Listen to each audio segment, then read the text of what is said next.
Number 1. I never thought to share this story here, but a few months ago, I posted it briefly in another subreddit, and everyone suggested I share it here also. Some of you may have seen it the last time that I shared it. It was summer, I believe the day after the 4th of July, and my husband and I were in the middle of a cross-country road trip. We were driving through Texas, and for any of you who had driven across the entire state of Texas, you know that it is very long and very barren. Sometimes we'd go hours without seeing anything at all, and the towns that we passed through didn't consist of much more than a rusty old gas station and a few dusty little houses.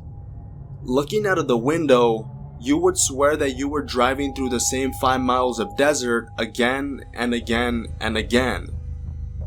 I started getting a headache, and my husband suggested that I take a quick nap to get rid of it. I remember allowing myself to doze off as I watched the beautiful colors of the desert sunset. The slowing of the car woke me up, and the first thing that I noticed was how dark it was. I believe it was around 10 p.m. My husband had stopped at a gas station with a small shop. He told me that he was going to grab us some food and asked if I needed to pee.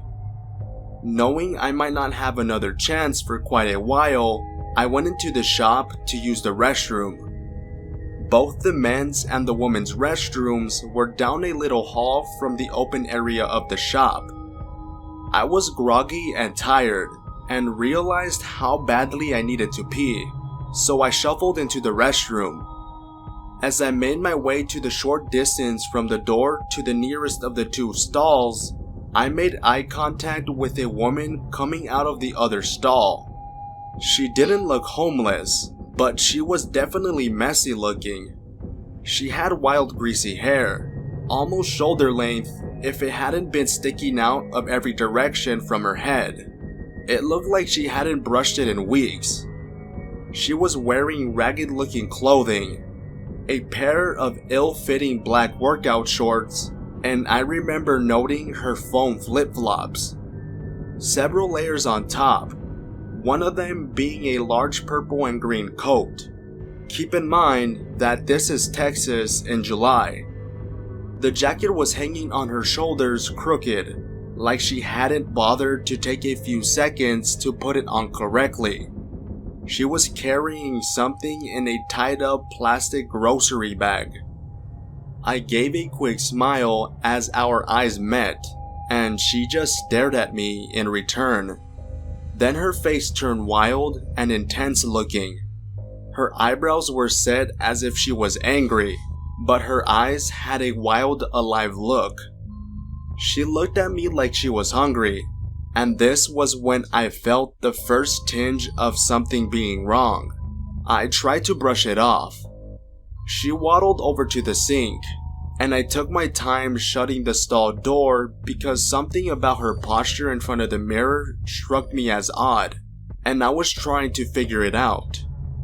She was standing with her body more angled towards me, but her face was turned to the mirror. Her body was tense, legs slightly crouched, as if she was ready to act. Her hands were not up by her face, or trying to fix her mess of hair, or even being washed. They were at her sides, elbows slightly bent. I wasn't sure why, but I suddenly felt uncomfortable. I regretted leaving my purse and my cell phone behind. I shut and locked the stall door, and took my time using the toilet. I wanted her gone before I left the safety of the stall. I stayed there long after I had finished, but the woman was still there, so I waited a little bit longer. Finally, I heard the smacking of her flip-flops as she made her way towards the door. I heard it open and then slam closed. The door was pretty heavy and had slammed the same way I had entered. I stayed for a moment and allowed the wave of relief to wash over me before I reached for the lock, then paused, fingers only an inch from the lock. I stayed as silent as I could manage to confirm what I had just thought that I heard. Yes, breathing. The woman only pretended to leave. At this point, I was scared and confused. Why had she tried to trick me into thinking that she had left only to stick around and be as quiet as possible? I knew something was very wrong, so I stayed in the stall even longer, and this time it must have been at least 20 minutes, but I had no way of knowing for sure. I could tell from the direction her breathing was coming from that she had positioned herself in the far corner, right next to the door, but far enough that I couldn't see her feet. Finally, I heard her leave. This time, I waited a few minutes to make sure she hadn't tried her trick again. I slipped out of the stall, quickly washed my hands, and rushed down the hallway to the store. It was pitch black outside, and I had no idea where she was. She couldn't have gone far though. A large man was checking out at the register, so I waited near a window display until he left the store, and quietly slipped out the door behind him. Sure enough, crouched right outside the front door is the woman. She seemed surprised as she stood up and turned away, walking quickly around the store. My husband was in the car and asked me if I was okay since I had taken so much longer than usual, and I said I would tell him all about it once we were away from that store. The Redditors that previously read about my experience had many theories, but the two most common were that she was a druggie and that she wanted to mug me, or that she worked with sex trafficking. I am open to any of your theories. I tried to see if there was anything in the news from around that time, but I couldn't figure out exactly where we were when this happened. Number 2. I'm a 20-year-old female. I have issues working standard jobs, so I work as a delivery girl for Uber Eats. Usually, deliveries go quite well, but occasionally, my GPS app will have issues finding the right address, and I will get a little lost. I was on my last delivery of the night before going home. I picked up the food from the restaurant at around 6:45 p.m., just as the sun was setting. I put the drop-off address into my GPS and drove to where I thought it was. My GPS led me past 2 apartment complexes and into a residential neighborhood. I passed one house. As soon as I drive past it, the porch lights come on. That's not too out of the ordinary. Some people have automatic lights. What was odd was that there was a bright red SUV with some pink writing on its back window parked just off the side of this house. Essentially, this house ended. There was a tree and some bushes right by the door. This car was parked just past these bushes. Anyway, my GPS tells me to keep driving in a very small private road just past this house. This address is, of course, wrong, but I decide to get out and take a look for the address. Maybe it was one of the houses, or I could see the address on the apartment buildings. I walked back to the house that had the SUV parked next to it, as this was the nearest house to the one my GPS told me to go to. As soon as I come into view of the house, the porch lights come on again, which is odd, because I didn't even cross in front of the property this time. The porch lights coming on let me read the address, and realized that this was not the place either. I considered going down the alley by the SUV. but something in my gut was telling me that that was a bad idea. I get back into my car, drive around for 5 more minutes. My GPS tries to send me back to the same place again, so I decide to stay in my car, but drive around all the houses and try to read the addresses. I drive down the whole road again, no match. Then I did something dumb. I decided that I would try to read the writing on the back of the SUV. So I drive past the house. The porch lights come on and stay on. I try to read it, and I can't make anything out. Then, I see a face pop out of the bushes next to the SUV.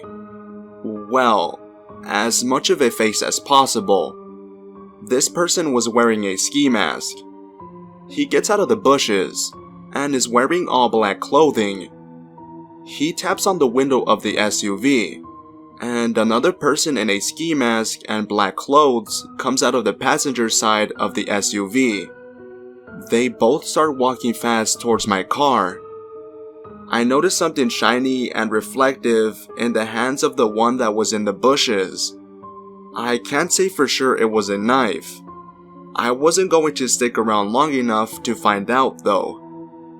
I throw my car into reverse and sped out of there.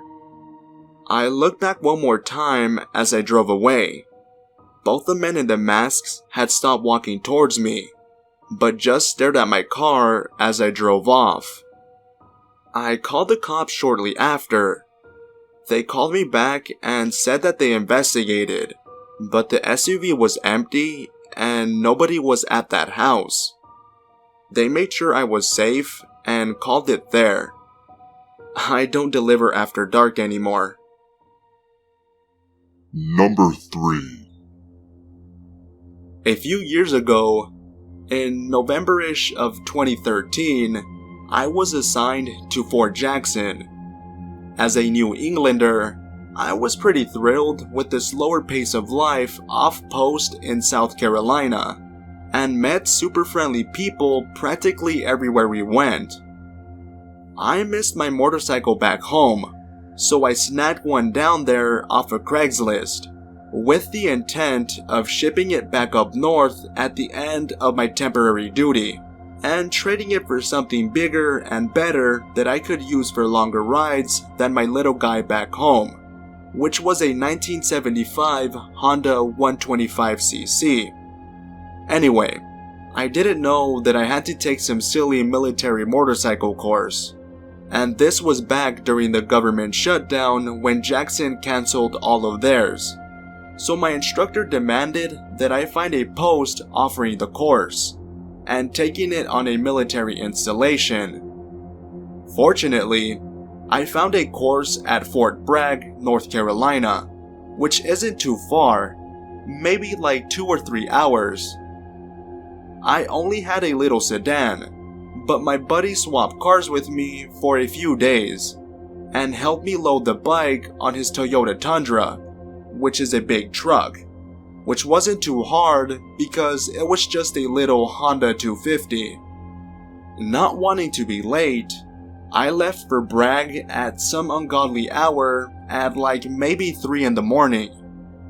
My GPS took me through back roads along open fields. The drive was peaceful and the roads were quiet. I was so excited because just a year before, I had been searching for jobs back home with my crappy little economy car and no money. After joining the army, I was able to buy a nice car, get a little motorcycle, and go to parts of the country that I had never gone to. If a year before that, you had told me that I would be in the Carolinas driving a pickup truck with a motorcycle at around 3 in the morning, it would have been a huge shock. Anyway, I felt a great deal of pride and excitement, and was a little high on life, corny as it is. It was easy in this new big truck to want to barrel through these long, desolate roads, but I kept it slow and steady, so as not to get pulled over. Eventually, I came up behind this beat up little American car. Maybe it was a Ford Fiesta-like thing. It was purple and had one person in the vehicle, just the driver. He was going very slow, maybe 30 miles per hour, which was painful, but I stayed a safe distance behind him. Since I was in no hurry and had plenty of time, it was nice to drive slow for a while.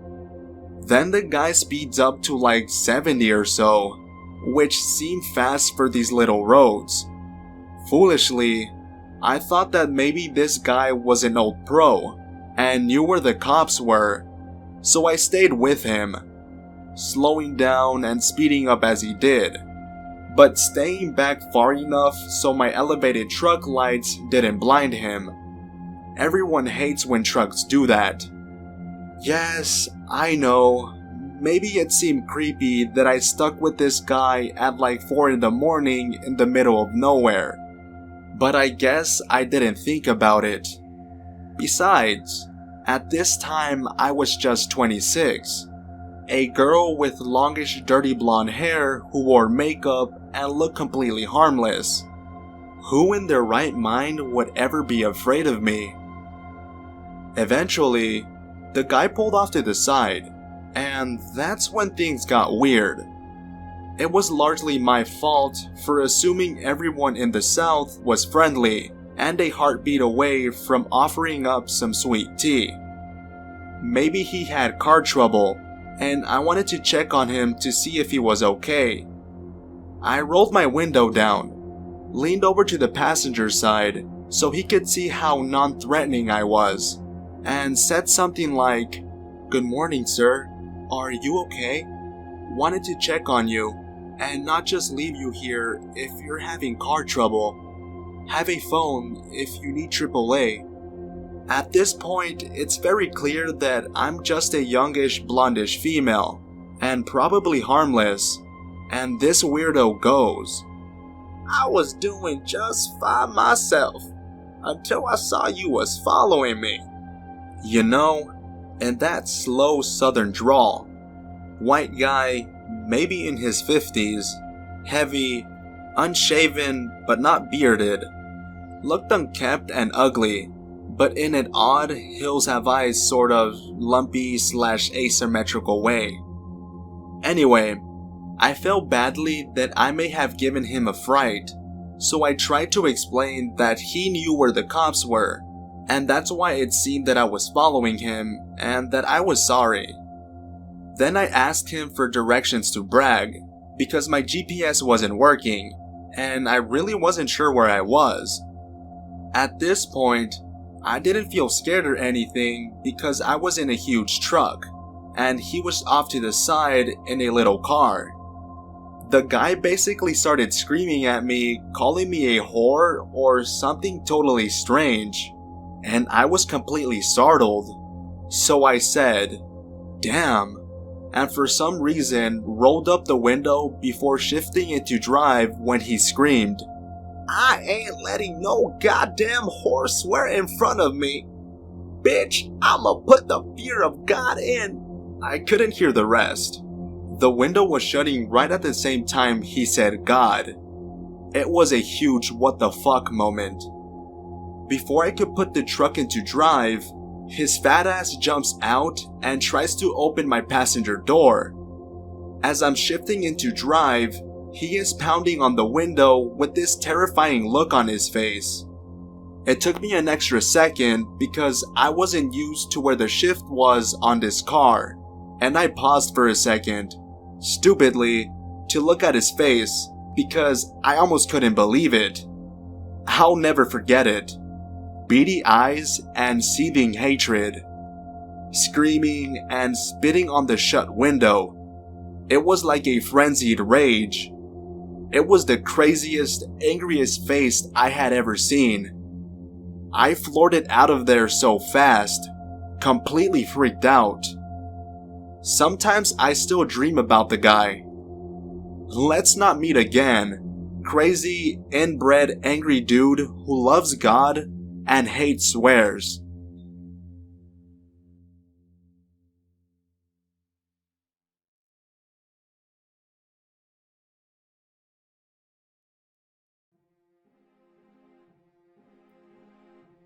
Hey guys, Psychotic Maniac here. Hope you guys enjoyed the video. That God-loving man needs to take a chill pill. I want to ask a few things from you guys.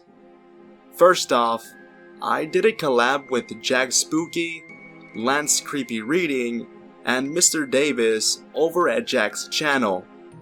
Jack Spooky just hit 500 subscribers, and I want to congratulate him. Go check it out, and share some love to Jack's, Lance's, and Mr. Davis's way. The link to the video will be in the description. Secondly, I wanted to ask you guys to follow me on my social media. I have been more active and I started posting more, so don't miss out. Links to my social media are always in the description. Lastly, the 1,000 subscribers milestone is around the corner, and I wanted to prepare something special for you guys. Therefore, I'm asking for your help. What do you want me to do for the 1,000 subscribers special? Leave your suggestions in the comments or send them to me through my social media. Thanks for watching, be safe, and remember, everyone is a tad bit insane.